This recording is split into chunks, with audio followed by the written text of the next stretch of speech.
Welcome to another Harpoon Pest podcast. This is Vernon on with you once again, and my man Keith. What's up, Keith? Yes, sir. So this is going to be a short one, but it's an important one. It's probably the most expensive one because we're talking about termites and the damage that they can do, how to prevent them, and how we treat for them. So let's get into it. Termites, they're we do a lot of them, and we've come to realize that and have been taught that termites are attracted to water or moisture around your home. And what we find is a lot of times when we do termites, we just don't treat for termites, but we tell customers uh, what they should do to prevent them because it's expensive, right? And we tell customers that and to prevent termites from around your home, you want to check your gutters and downspouts. You don't want your downspouts to be running straight down into the dirt, into your lawn. You want water when it rains, you want it to flow away from the house. A lot of times, Keith, when we are in the city of Philadelphia, South Philly, or certain them smaller homes, their backyard sometimes topography is not the earth don't flow away from their home. Yeah, The yeah great. the grade, there you go. The water flows backwards against their house, right? Yes. It just goes down, man. And eventually they get termites.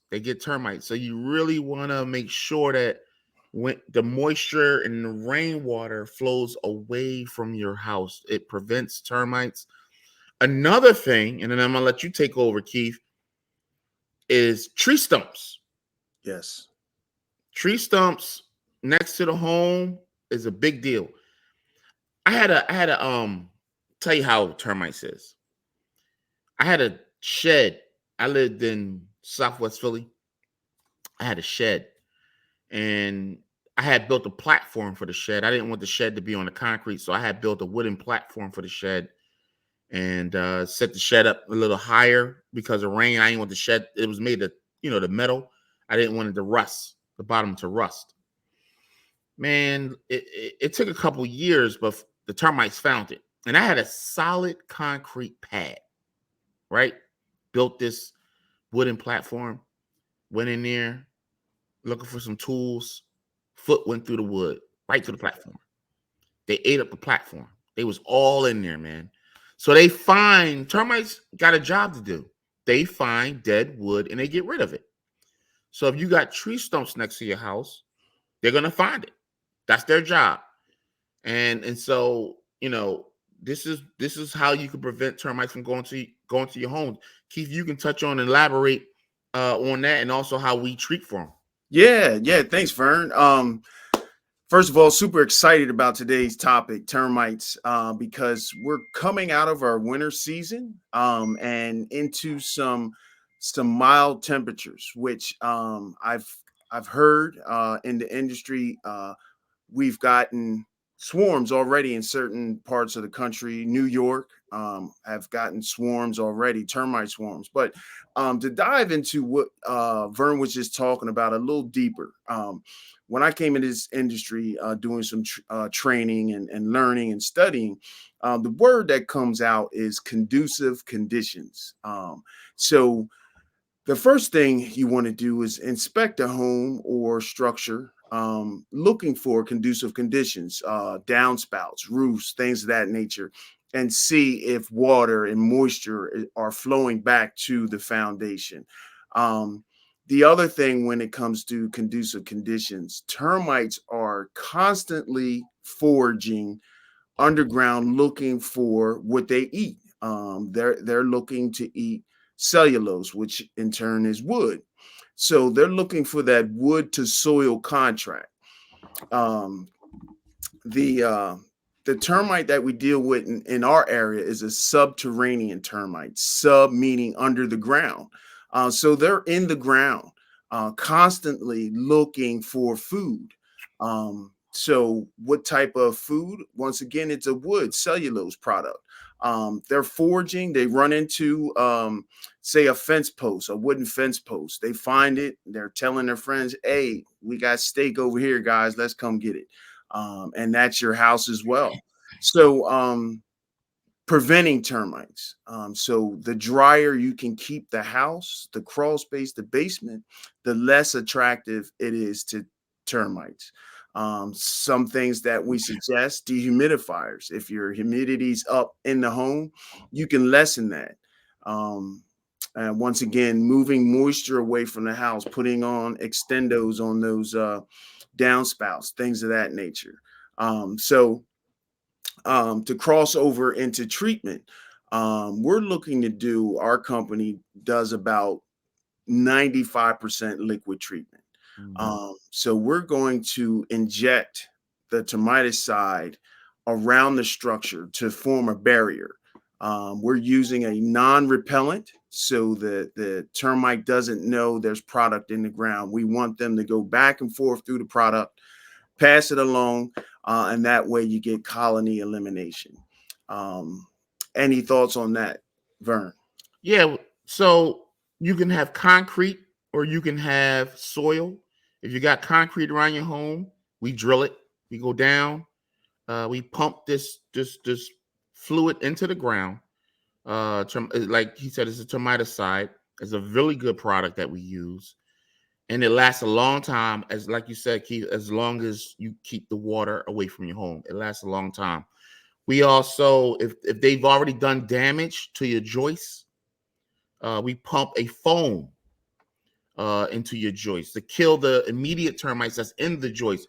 One of the things that you can look for real quick is you can go into your cellar, your basement, or your shed, and you can look for these. I don't want to use language that only a pest control person would know, but you can look for these dirt lines. We'll call it. We call them mud tubes. They You can't miss them. It's almost like it looks like running water, but it's dirt, right? And they show up against the joist, the wall, even if you got a cement wall, they show up, and so you can look for those. And if you see it, give us a call. We come out, we stick, and husbands and women can do this too. Um, we do a long screwdriver. We go into the joist. We see how soft it is. We know that. And here, here's the last thing. We know the difference between water damage and termite damage. Is a difference. There's a difference. There's a different feel. There's a different look. And so it ain't always termites. It could be water damage. But if you're unsure, let us know, and we can come out and see which one it is. And so yeah, that's pretty much it. Listen, termites. The reason why we say it's the most expensive is because um once the carpenter come out, he got to replace joists. He may have to replace studs in the wall. Termites can make it to the second floor. I've seen termites skip the basement, literally skip the cellar and go straight to the second floor. I've seen that. So they can make it all the way up. And here's what you're looking for. Keith, we didn't really talk about this. Termites look like ants with wings. They got long white wings on their back. They typically like to go towards sunlight. So a lot of times you'll see them, you got these kind of ants on your windowsill, around your window frame. They look like they got these little wings. They're trying to get out. Once you see that, if you notice that, you have to call a professional immediately. That's one of the things. Keith, you want to elaborate on that also? Yeah, that's important that you brought up about looking like ants. There's specific features on both insects. So a termite, and a lot of people go on different um, sites I'm a guy who I look for the pinch waist. On ants, they're going to have a segmented body. On a termite, it's one straight body. And the thing over the years, recent years, you can have swarms and not see wings. You see a bunch of dead little insects and you think it's ants because there's no wings. So I'm like, where are the wings at? And I'm seeing, but with the trained eye, I know that's a termite because there's no segmented body. And you're actually right when it comes to going towards light. Flying insects want to go towards light. They're going to go towards light. So once again, knowing the difference between ants and termites is crucial, because if you spray them, they're going to die. But the ones you don't spray, they're going back to reproduce and grow the colony. Yes. Yeah. So that's pretty much it. Again, if you have issues with termites, feel free, give us a call. We're very reasonable when it comes to termites. Termites, I mean, pest control companies charge a lot of money for termites. But it all, and again, it depends on how big your structure is, how much concrete is involved. But you want to get rid of termites because it just gets worse. And lastly, and then this is definitely the last thing, don't think that termites will die in the winter. Well, I'll just get through the summer, get through the spring, and they'll be gone in the winter, and then I'm good. They come back. They're just dormant. You gotta get your home treated for termites if you haven't done so. They're not like bees. They will not die in the winter. They'll just go dormant and they'll come back. So all right, so yeah, give us a call, 215-588-2180, harpoonpestsolutions.com. We got a whole web page on it, information on it. Give us a call if you need us. And we're done. What was it, about 10 minutes, Keith? 12 minutes, actually. That sounds good. We really appreciate you guys listening. We're going to try to be consistent with this. Next week, we're going to actually interview someone tomorrow. He has his own business. And then next week, I think we plan to talk about carpenter bees, because termites and carpenter bees come out in the same season and they both destroy wood. Come on. So we'll talk to you guys next week. Thanks for listening.